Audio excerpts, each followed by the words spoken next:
mga kababayan, ma'am sir, this is Jam, the Filipino channel. Ang inyo pong lingkod. So today is July 21, 2026. At tayo ngayon ay papunta dyan yan sa may Chokes to Go, sa may Arnaiz Avenue, Libertad. Antonio is Arnaiz Avenue, Barangay 94, Pasay. At dadalhin po natin yan sa may Bonifacan Dionisio Paranaque, no? San Dionisio Paranaque, no choice tayo, andyan na yan. Okay po, so magbabalik po tayo mamaya onti po pag nakuha na po natin sila disclaimer lang po. Ang content po natin ay kalsada at hindi ang password, kaya naman saka sakali man po na may marinig kayo mga pangalan na lugar, tao, pangalan ng organization sa government o private man yan, ay wala pong kinalaman ng channel na ito. At wala pong pinapatungkulan. Lahat po na pinag-uusapan dito ay pawang dito lamang po yan sa loob at wala pong pinapatungkulan sa labas. Magbabalik pa tayo mamaya konti po bago na po na po natin sila.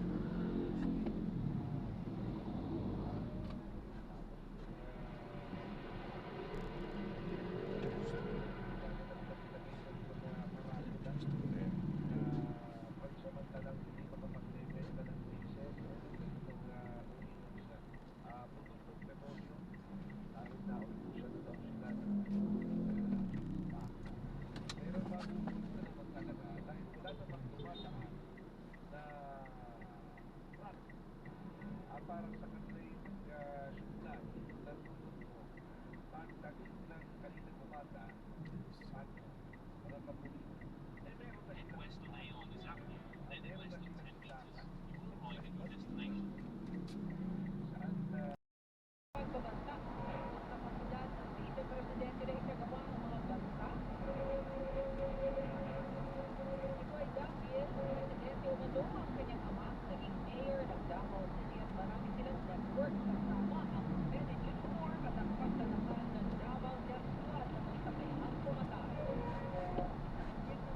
southeast.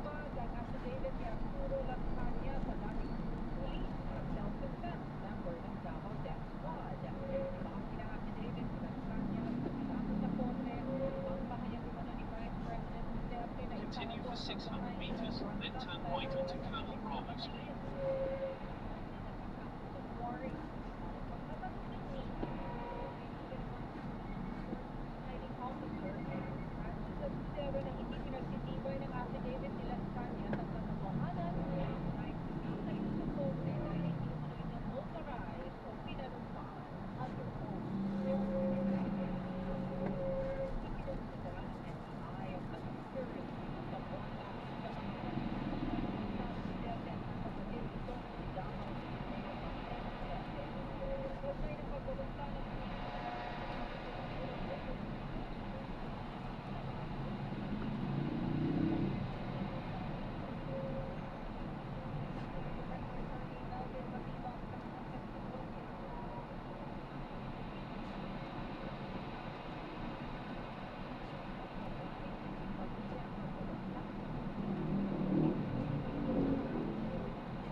90 meters, keep left at 4.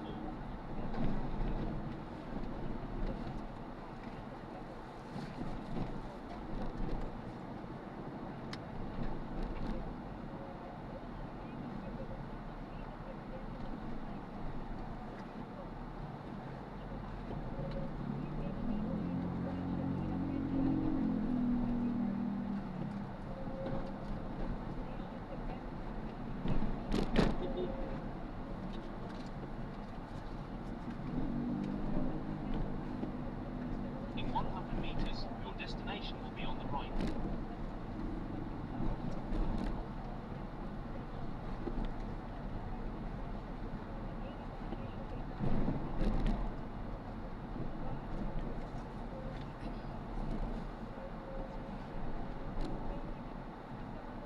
Yung pahinto lang muna doon sa kanto kasi bababa itong tatlong senior. Saan bababa? Dito na kuya ha.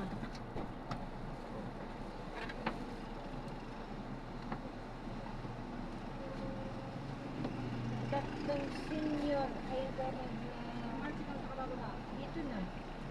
Ito na yung kanto. Oo. Okay na. Wala na. Hindi na. Yun lang muna. Dito na.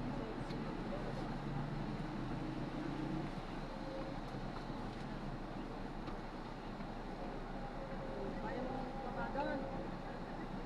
Ha? Wala na.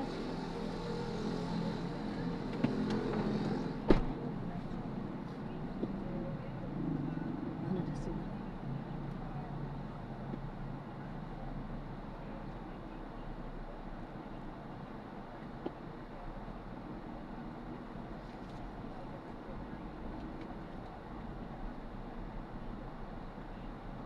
Dito kaya sa nila. Kotse na yun.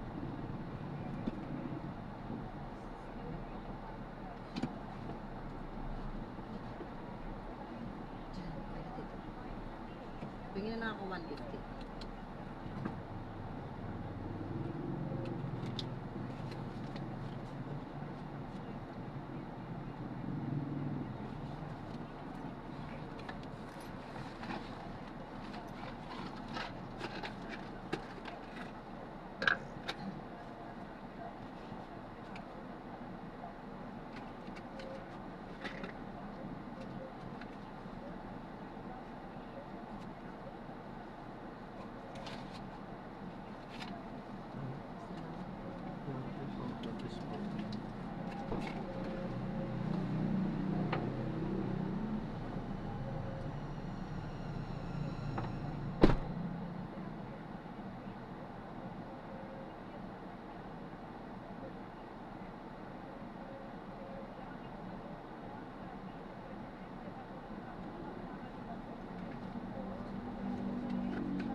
south on General Espino Street.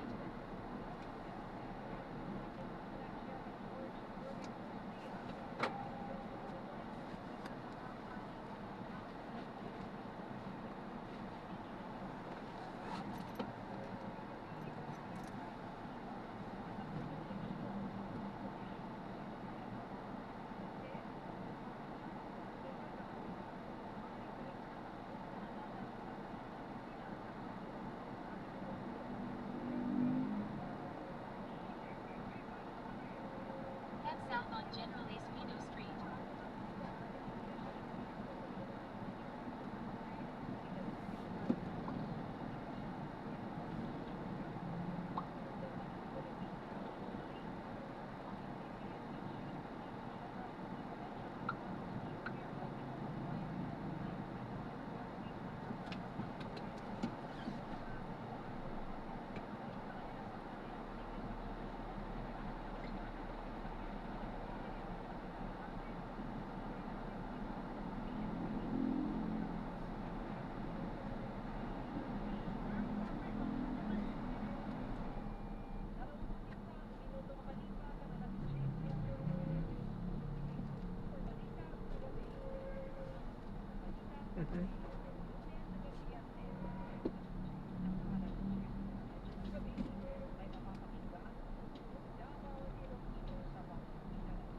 In 200 meters, turn right, then in 100 meters, turn right.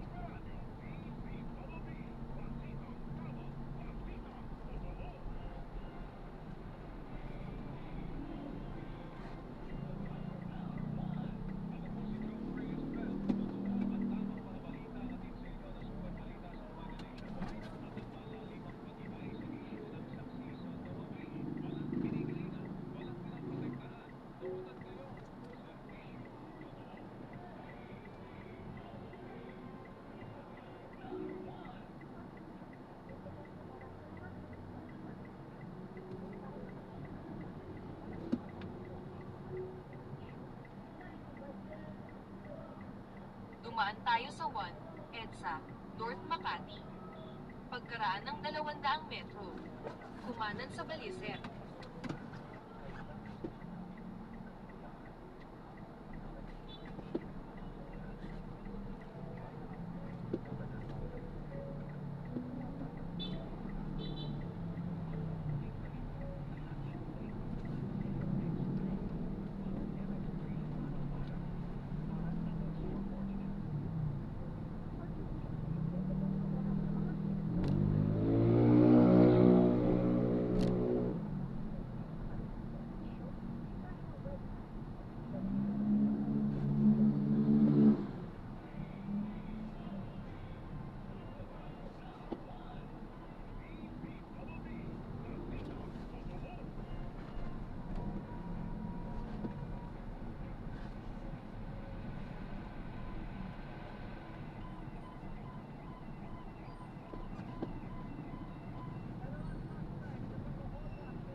Kumanan sa Balicer.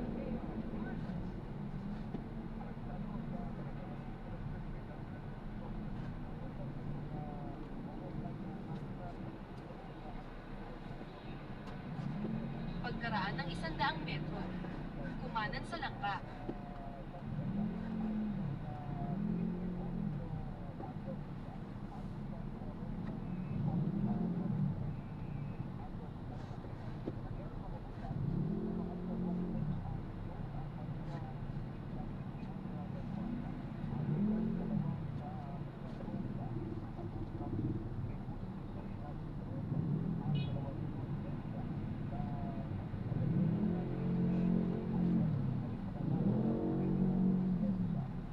Kumanan sa Langka.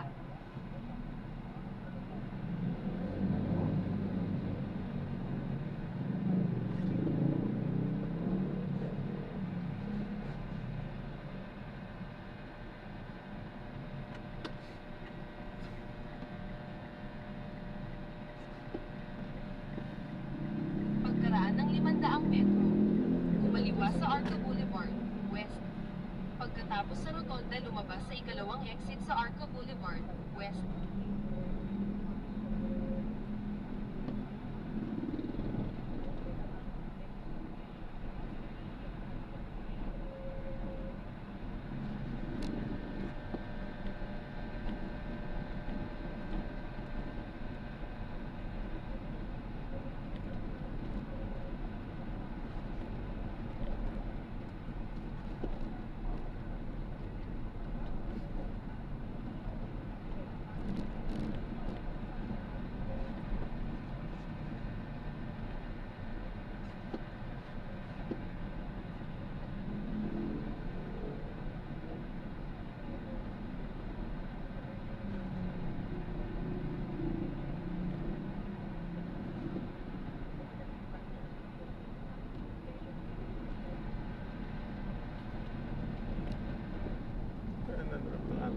Salamat po sa panonood.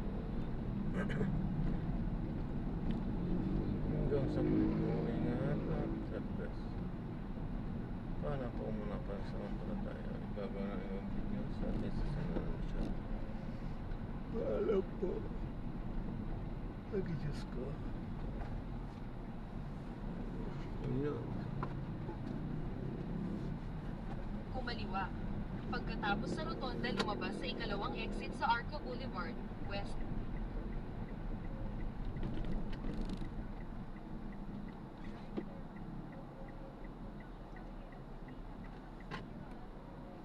Yan ang gobyerno sa aksyon ng China sa dagat na sakop ng Pilipinas.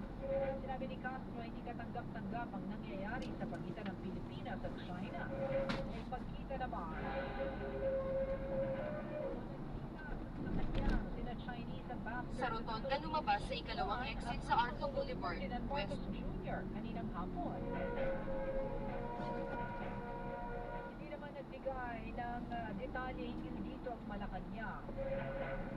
Samantala iginiit, the 59th ASEAN Foreign Ministers Meeting ang halagang paggalang ng mga bansa sa soberenya ng isa't isa.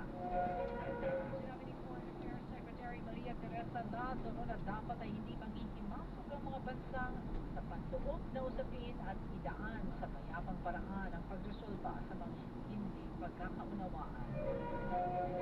Binigyan din naman ni Pangulong Bongbong Marcos na hindi kailanman isasakripisyo ng Pilipinas ang soberenya at pambansang damal ng bansa. Kasabay ito ng isinagawang change of command ng Armed Forces of the Philippines. Para formal na italaga si Lieutenant General Antonio Navarrete bilang bagong Chief of Staff ng AFP kapalit ng nagretirong si General Romeo Bronner. Itinalaga rin ng Pangulong Bongbong Marcos si dating Albay Representative Joey Salceda bilang bagong pinuno ng Presidential Legislative Liaison Office. Ito ang Super Balita sa Gabi. Balikan sa pagtingin ng mga headlines. Vice President Sara Duterte hindi basta nagbanta laban kay Pangulong Bongbong Marcos, kundi nagplano ng patayin ang Pangulo, si First Lady Lisa Marcos at dating House Speaker Ferdinand Martin Romualdez. Batay sa testimonya ni NBI Director Attorney Melvin Matibag sa ikawalong araw ng impeachment trial ni Vice President Sara Duterte. Testimonya ni Matibag tinawag ng depensa na hearsay. NBI Special Task Force may mga lead at persons of interest sa banta sa buhay ni Pangulong Marcos, ng First Lady at ng dating House Speaker. Vice President Sara Duterte iniugnay sa Oplan Tokhang base sa affidavit ng nagpakilalang Davao Death Squad member na iprinisinta sa testimonya ni NBI Director Matibag sa impeachment court. Schedule ng impeachment trial ni Vice President Duterte magsisimula na ng alas 10 ng umaga simula sa susunod na linggo. Pero walang impeachment trial sa Lunes, July 27 para bigyan daan ang SONA ni Pangulong Bongbong Marcos at Martes, July 28. Vice President Duterte bumiyahe patungong Qatar, United Kingdom at the Netherlands. Malacanang kinumpirmang nasa personal trips sa 5 bansa si Vice President Duterte. Vice President Duterte makakatakbo sa 2028 national elections hanggang walang conviction na guilty ayon sa COMELEC. Grupong Manibela magsasagawa ng 2 araw na tigil pasada simula bukas sa gitna ng malaki ang pagtaas sa presyo ng langis. Malacanang sinigurong may patutupad ang 85 pesos na dagdag sweldo sa Metro Manila simula sa Sabado. Salbina para sa Board of Directors ng Philippine Southeast Asian Games Organizing Committee noong 2019. Ng mga ahente ng NBI sa kanilang tanggapan sa Taguig para sa gagawing investigasyon. Pangulong Bongbong Marcos kinundena ang aksyon ng China sa mga sundalo sa West Philippine Sea. Pangulong nakipagpulong sa Chinese ambassador sa bansa. Hinggil dito. Pangulong Marcos itinalaga si Lieutenant General Antonio Navarrete bilang Chief of Staff ng AFP. Dating Albay Representative Joey Salceda Marcela, ikinalaga naman bilang pinuno ng Presidential Legislative Liaison Office. Hindi po narinig ang kabuuan. Super Balita sa gabi. Kapuso, Shirley Escalante. Ang kapuso, dito sa DZWD, walang kinikilitan, walang Ay, paano po? Noon ngayon,